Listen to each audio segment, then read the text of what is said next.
शिमगारे.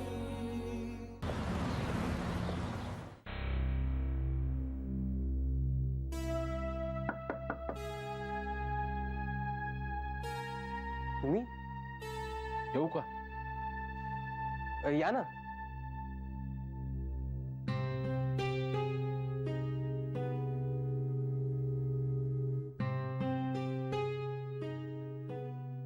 तुझ्याशी थोडं बोलायचं आहे. बोला, मी ऐकतोय. मनापासून ऐकतोयस का? मी प्रत्येक गोष्ट मनापासूनच करतो. बर, मला काय बोलायचंय याचा तुला अंदाज असेलच. अर्थातच. मी चित्रावर कसा अन्याय करतोय हेच पटवून द्यायला आला असाल ना? नाही, मला वाटतं तू स्वतःवरही अन्याय करतोयस. मनामध्ये कुठली तरी अढी धरून बसलायस तू. मला नाही वाटत असं. एक रिक्वेस्ट करू मनोज? मी जे काही बोलणार आहे ते तुला शहाणपणा शिकवण्यासाठी बोलतोय किंवा तुझ्यावर आरोप करण्यासाठी बोलतोय. प्लीज असा गैरसमज करून घेऊ नकोस. मी जे काही बोलणार आहे ते अगदी तटस्थपणे ऐक, अगदी तटस्थपणे. ठीक आहे, नॉट बॅड. तुम्हीही तसंच बोलाल अशी अपेक्षा करू.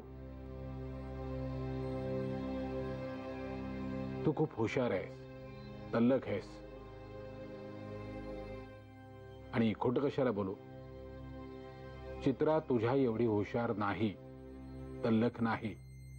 अरे म्हणूनच कदाचित तुझ्या प्रेमात पडली असेल. पण प्रेमात पडणं वेगळं, स्वप्न बघणं वेगळं, आणि एकत्र येऊन प्रत्यक्ष संसार करणं वेगळं. तुमचा स्वभाव, तुमच्या आवडीनिवडी, तुमच्या जगण्याची पद्धत, जगाकडे आणि जगण्याकडे बघण्याचा तुमचा दृष्टिकोन खूप वेगवेगळा आहे. हे जेव्हा तुम्ही लग्न ठरवलं ना तेव्हा सगळ्यांनाच जाणवत होतं. अरे कदाचित म्हणूनच अण्णा काकांचा तुमच्या लग्नाला विरोध होता. संसार करताना प्रत्येकाला बदलावं लागतंच, हट्टीपणा सोडावा लागतोच.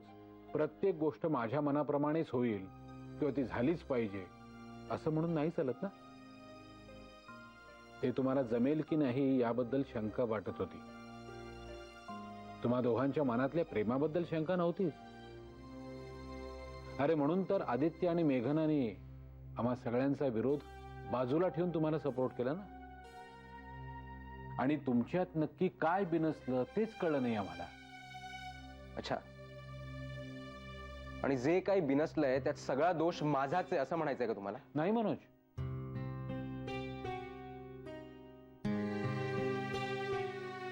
मला तसं काहीच म्हणायचं नाहीये.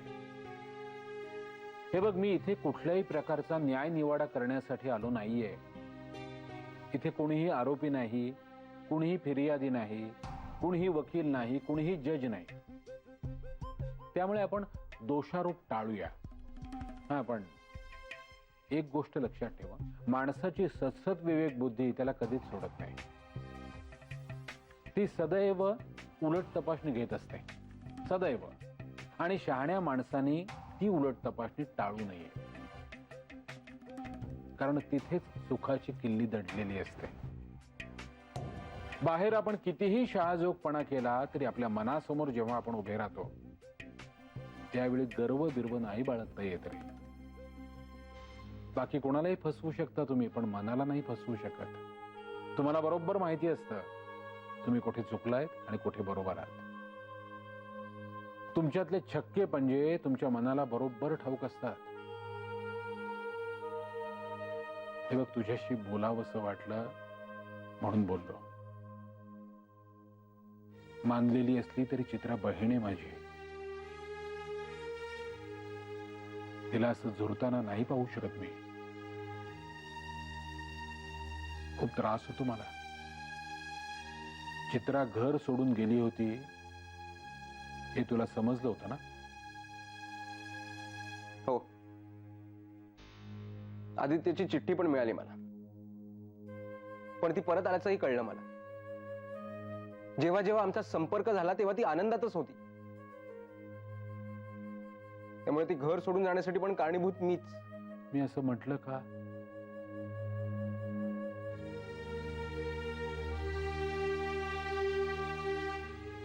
एक रिक्वेस्ट आहे मनोज, आरोप प्रत्यारोपातून बाहेर पड. हवं तर तू आणि चित्रा स्वतंत्रपणे कुठेतरी भेटा, एकमेकांवर आरोप न करता बोला. नक्की काय चुकतंय ते शोधा, निदान प्रयत्न तरी करा. चित्राची तशी इच्छा आहे की नाही शंकाच आहे.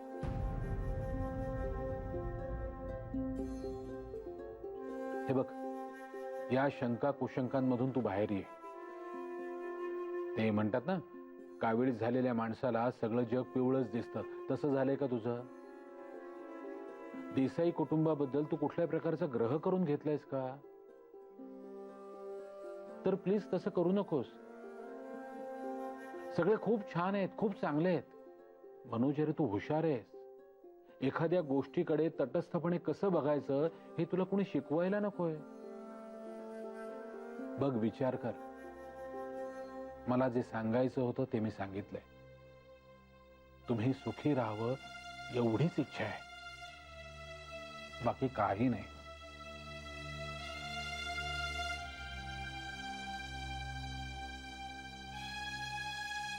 येतो मी.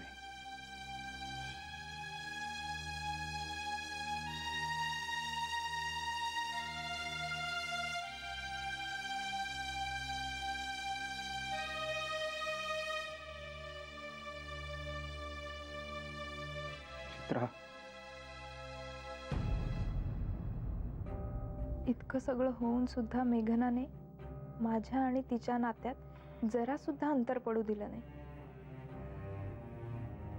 इतकं सगळं होऊनही आदित्य मेघना मला आजही सपोर्टच करतात. पण आता मी काय करू? आदित्य मेघनाच्या नात्यातल्या सारखा विश्वास मी माझ्या आणि मनोजच्या नात्यात नाही का निर्माण करू शकत? खरंच माझ्यातलं आणि मनोज मधलं प्रेम संपलंय का?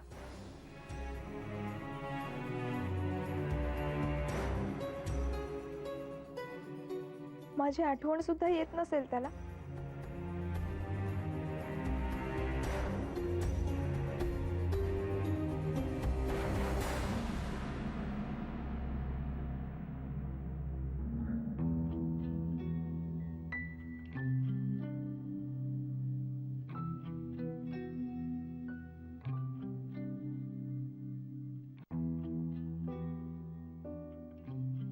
कसला विचार करतेयस? काही नाही. हे बघ चित्रा, मला कुणालाही उपदेश करायला खरंच नाही आवडत, पण तुझ्याशी थोडंसं बोलावंसं वाटतंय. बोलू?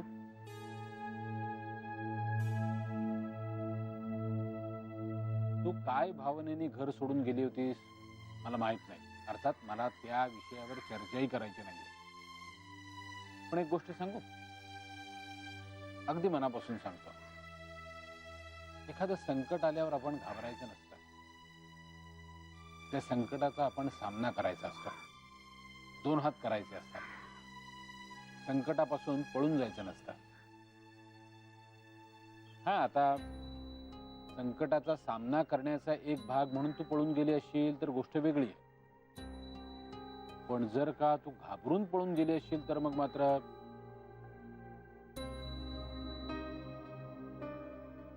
तुझं आणि मनोजचं नातं हे पूर्वीसारखं जुळावं, हे टिकावं असं घरातल्या प्रत्येकालाच वाटतंय. अर्थात इतरांना काय वाटतं याला फारसं महत्व नाहीये. तुला काय वाटतं याला महत्व आहे, खूप महत्व आहे.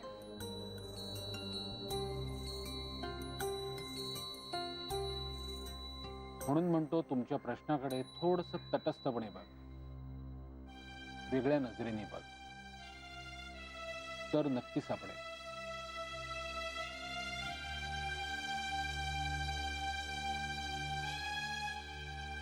हे आहे. आलंच.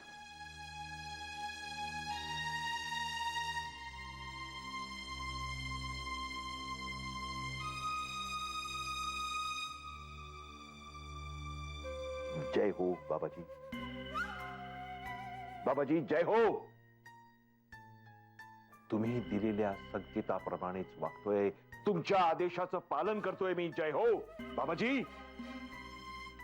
बरं का बाबाजी, त्या व्यक्तीला मी फोन केलेला आहे.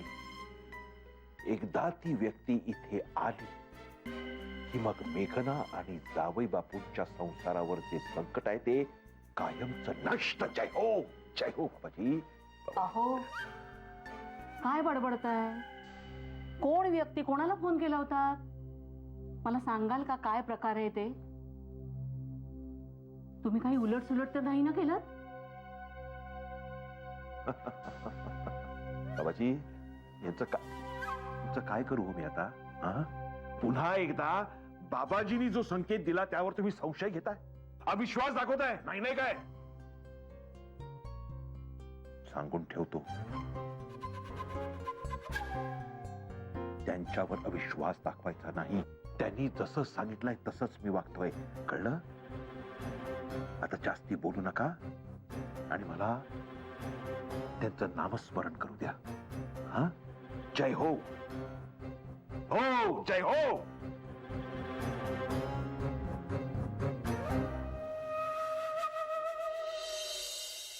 काय ग, चित्रा कशी आहे? हो ठीक आहे. म्हणजे पूर्वीसारखं मी तिला आमच्यात आणण्याचा प्रयत्न करतेय, पण अगं काही झालं तरी वेळ लागणारच ना गो माई. आणि मधल्या काळात काहीही घडलं नाही असं जरी दाखवण्याचा खूप प्रयत्न केला आपण, तरी आपल्या मनात ते आहे असंही जाणवत असेलच ना तिला.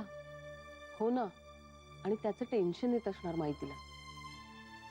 मला तर असं वाटतं ना की सरळ तिला समोर बसवावी आणि स्पष्टपणे विचारावं, म्हणजे कसं तिलाही जरा हलकं वाटेल आणि आपल्यालाही बरं वाटेल.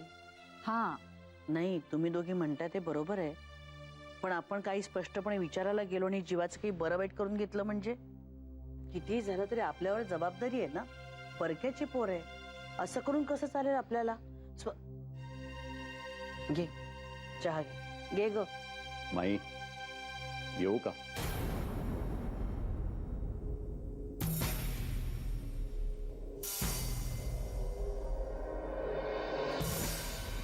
अगं अण्णा,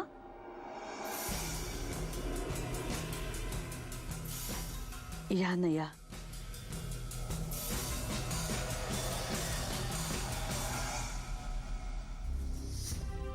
मेघना पाणी आणजा.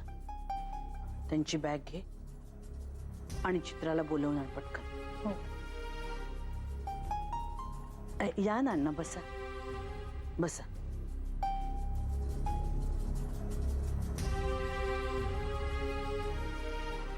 घ्या पाणी घ्या.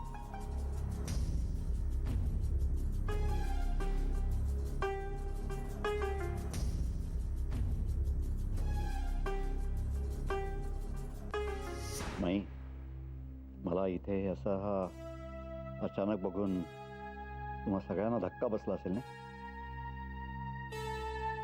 नाही, धक्का नाही बसला, पण आश्चर्य वाटलं. अण्णा, आम्ही जे काही अण्णा,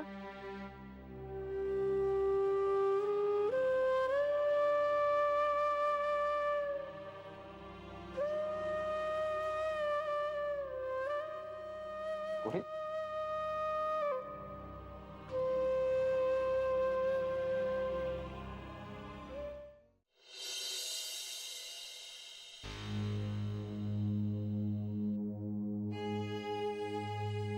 बस.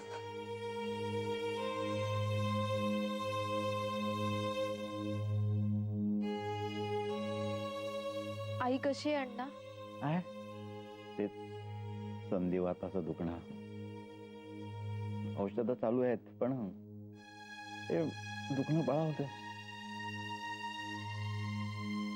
माई, मला हे सगळं कळलंय.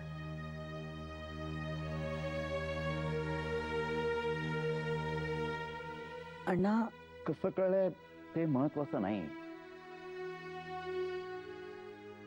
तुम्ही मला का सांगितलं नाही हे मी तुम्हाला विचारणार नाही, कारण तुम्हा सगळ्यांवर माझा विश्वास आहे. तुम्ही चित्राचं भलं कराल याची खात्री आहे मला. माई, माझी एकच इच्छा आहे, यातून चित्रानंच काहीतरी खंबीर होऊन मार्ग काढावा.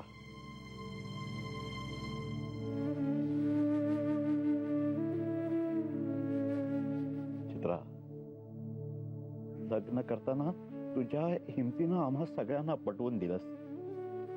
त्याच हिमतीनं तू आपला संसार पूर्वपदावर आणशील असं वाटतंय मला. आणि तसं होण्याची आशा नसली तरी या बापाच्या घराची दारं तुझ्यासाठी नेहमीच उघडी असतील.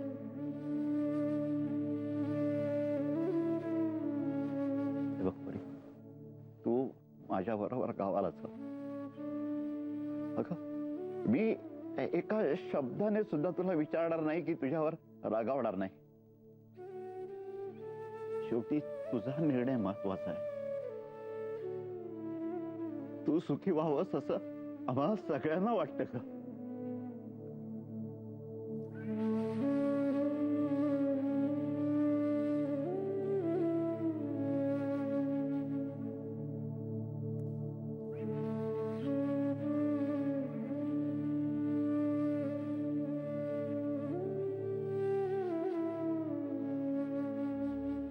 अण्णा, मी आलोच.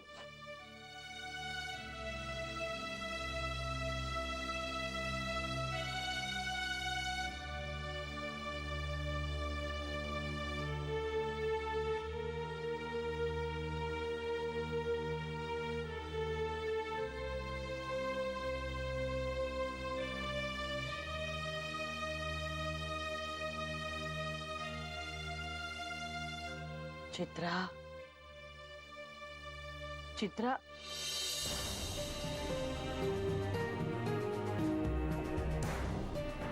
जा बघ.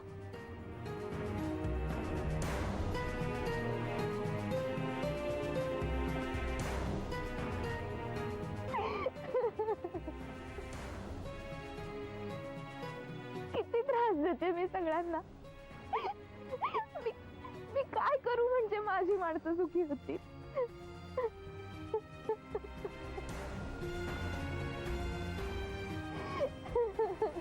चित्रा,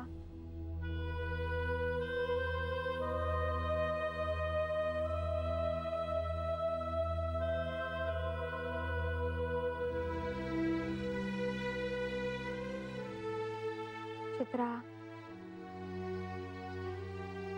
खूप रडलीस अगं. आता तुझं स्वतःचं आयुष्य पुन्हा उभं करण्यासाठी आणि तुझ्या आई अण्णांसाठी कणखर हो.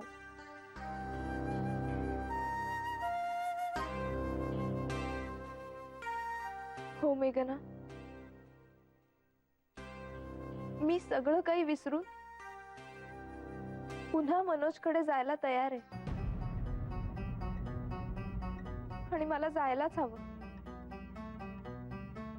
कारण माझ्या मनोजशी लग्न करण्याला अण्णांचा विरोध होता आणि मी तो विरोध मोडून काढून मनोजशी लग्न केलं. तो निर्णय माझा होता आणि आता तो मला निभावायलाच हवा. आता मनोजकडे जे काही घडेल ते सहन करायला मी तयार आहे.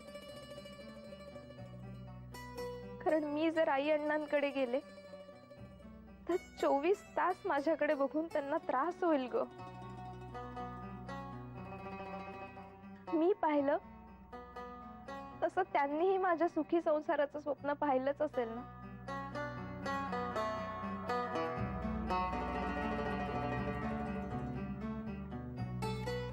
मला आई अण्णांनी सुखी पाहायलाच हवं. तू सुखी असल्याचं फक्त दाखवतेस. हे आई अण्णांना कळणार नाही असं वाटतंय का तुला चित्रा? आई वडिलांच्या अंतःकरणाला अशा गोष्टी क्षणार्धात कळतात. पण मेघना, नाही चित्रा, चुकीच्या कारणासाठी मी तुला मनोजकडे परत जाऊ देणार नाही. तुझ्या आणि मनोज मधले सगळे गैरसमज दूर झाल्याशिवाय सगळा राग वितळल्याशिवाय तू मनोजकडे नाही जायचंस. पण इथे राहून आदित्यला फेस करणं खूप कठीण जाईल ग मला.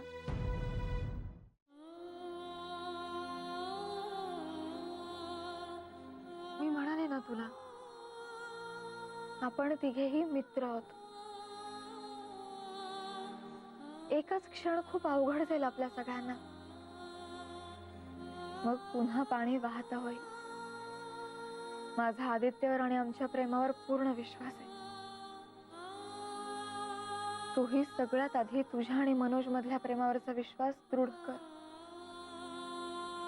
आणि विचार करून निर्णय घे. अण्णांना मी समजावेन.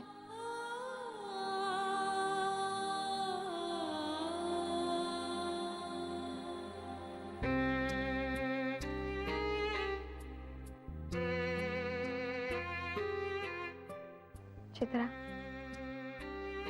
प्रेम खूप गुंतागुंतीचंही असतं आणि साधं सरळही असतं. पण तो गुंता आपल्याला खूप काही शिकवून जातो. आणि आपण शिकलो म्हणजे आपलं प्रेमही परिपक्व होत जातं. ज्यावेळी तुटण्याची वेळ येते त्याच वेळी नव्या नजरेनं सगळं काही एकदा पुन्हा पाहायचं असतं. पाहशील ना चित्रा,